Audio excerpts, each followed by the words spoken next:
haven't posted any World of Warcraft videos in a while, and there are a couple of reasons for that. On the one hand, I'm juggling two personal software development projects, learning Android and working on the platformer fan game I talk about on my other channel. But apart from that, for the most part, I've simply been enjoying this expansion. To say that Legion is completely without flaws is of course untrue, but on the whole, I've been enjoying Legion more than I have any expansion since Cataclysm. That changed, unfortunately, with patch 7.3.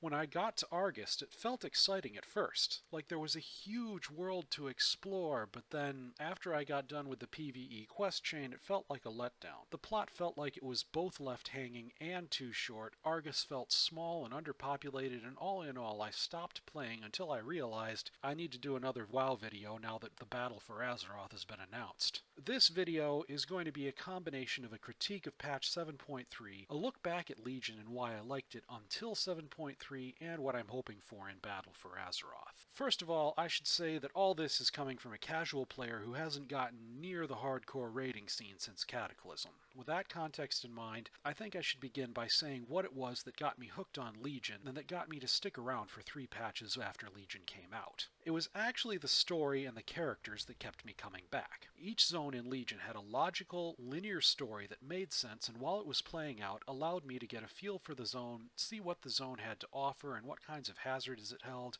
and most importantly, it gave me an opportunity to get to know the characters in that zone. Actually, it was zones like Aszuna, Suramar, and Val'Sharrah that I was most interested in doing world quests in after the storylines were completed. Those were the zones that had the most memorable characters.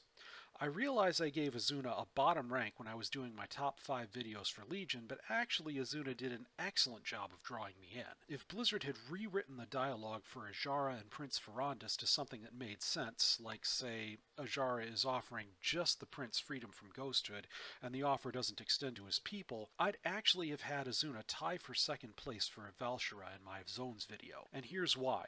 There were 2 plots that really did a good job of getting me interested and making me want to help the characters in them.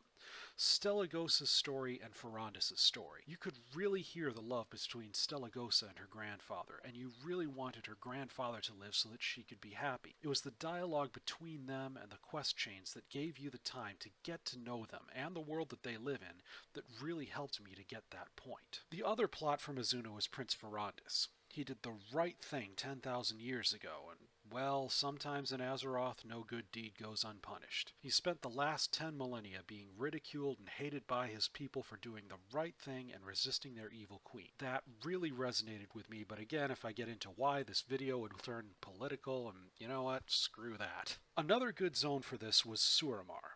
The way you helped Thalysra build a base and find help, basically building the resistance movement from the ground up, the way you were given a tour around the vineyards, the way you see a captured child return to her mother, the way you see a tavern owner giving away much-needed arc wine for free, all of that did an excellent job of tugging at the heartstrings and was, in my opinion, some of the best storytelling that World of Warcraft has ever seen. 2 zones that fell short on storytelling, that weren't bad zones by any means, were High Mountain and Stormheim.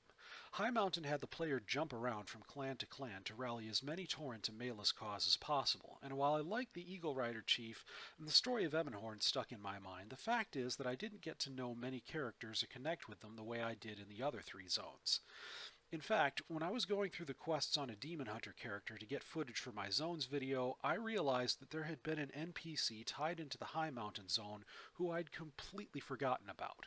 Warbrave Oro. In fact, he's the NPC who comes to you looking for allies to fight the Legion. I didn't even remember him. That's how much of a lack of a connection I had with the characters in High Mountain. Stormheim was about the same in that you bounced around from NPC to NPC. Sometimes Javi was telling you how to fulfill some Titan trial, sometimes you were working for Greymane, sometimes you were helping Val'Kyra literally fight their way out of hell. There were some badass moments, but you never really got a chance to connect with any of the characters, and none of the events really tugged at your heartstrings like they did in the other zones. Then again, having every zone be a sob story might have bogged down the whole expansion, so I'm not quite sure how valid these complaints are. That said, it's a very good rule of thumb that getting to know the characters makes a given story better, and that's something I did not get in patch 7.3.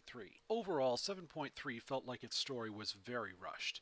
The visuals on Argus are amazing. Having that planet in the sky above Azeroth is a badass reminder that things can and will go wrong, though not seeing the fallout of so many Legion ships flying towards Azeroth is a little strange. That's the least of 7.3's problems, though. Because the player gets moved from place to place in the story so quickly, you never get to know any of the characters. The Broken Resistance seems like it could be a really interesting concept, kind of like the Nightfallen were in Suramar, but we never really get to know any of the characters there. The Void-Touched Broken, again, could have been a really interesting concept, but similarly, we were rushed through that so quickly, we never got a chance to know any characters there. Alaria and Turalian, we've spent a decade waiting to see them, and when they finally show up, they get more focus than other NPCs, but that's not saying much. Honestly, if Blizzard had paced these 3 Argus zones better, they could have been as memorable and as moving as the zones on the Broken Isles, or even better. But, they botched that.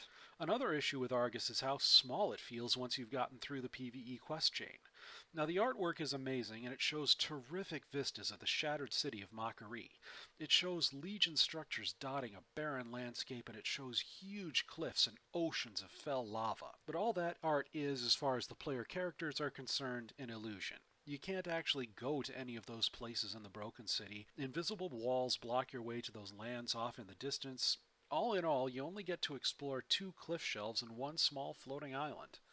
It actually feels really small once you have it explored. Another issue about the content of Argus, there's only 1 dungeon, and that 1 dungeon doesn't even have demons as its antagonists. It's a bunch of void creatures and ethereals. While it's good that they're repurposing older enemies, and it's good that they're giving us a taste of the plot threads that we'll be seeing once Legion is defeated, honestly, there should have been about 3 instances on Argus. 1 void instance, 2 instances where you're doing some serious damage to the Legion's facilities, shutting down the production of ships or stopping some of their military trainers or something like that. Blizzard really passed up a terrific opportunity to deliver some amazing plot-related content here. One more disappointment about 7.3 is that we learned so little about the Legion's culture. Do they recruit new species into their ranks, and if so, how do they do so? Do they trick them into thinking it's a coalition against the Void the way Sargeras did with the Eridar? Or is it more of a join or die kind of thing?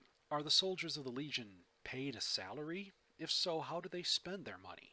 Who crafts their weapons and armor? Do the demons need to eat or sleep, and if so, where do they get their food and where do they sleep? I can't remember ever seeing a Legion barracks or dormitory, ever. A trip to Argus could have answered these questions, but we don't get a blurb to answer them. Again, Blizzard passed up an excellent opportunities for some amazing world building here. There's one other thing that contributes to my lack of interest in 7.3, which didn't make me lose interest during patch 7.2. The fact that there's no more content to look forward to, nothing to progress towards.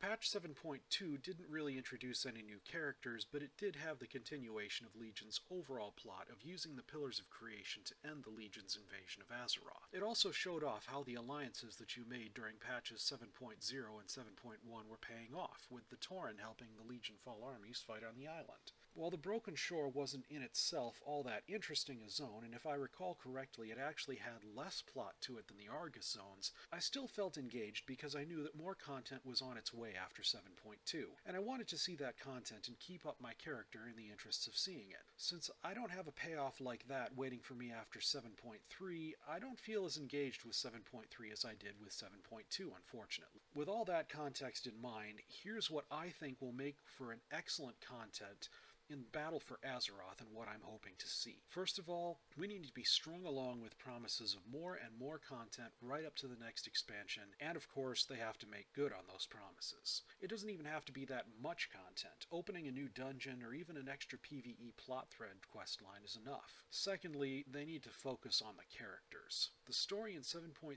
didn't give the characters enough focus. I've told you guys before that I'm a brony, and also that I'd keep pony-related stuff off of this channel, and I will. Except that it's the characters in the MLP series that make it such an amazing series. As I promised, I will not go into more detail than that here, so instead I'll talk about a different Hasbro series that I got into as a kid, Beast Wars Transformers. Again, it was an amazing series for the same reason. What made the Beast Wars Transformers CGI cartoon series so interesting when I was a kid was the fact that it had such well-written and complex characters. Rat Trap was one of the funniest characters ever written, and also a coward and a blowhard. Cheetor was cute, capable of growth, the fastest fighter you could ask for, and had a lot of development. I could go on, but my point is, characters make or break the story, and the zones that I liked most were the ones that focused the most on the characters. They got me to want the characters to be happy, successful, and safe. This is what they're going to need to focus on in the stories that they tell us in Battle for Azeroth, and if they stay true to that rule, give us the time that we need to get to know these characters and to get to love them, and give us well-written and well-thought-out plots and dialogue, it's going to be hard for them to go wrong with that story. Third, I'd like to see a few class design inconveniences removed. I've harped upon this in too many videos, so I'll say it again here. I believe that every class should have at least one ranged damage ability with no cooldown and at least one AoE damage ability with either no cooldown or a short cooldown.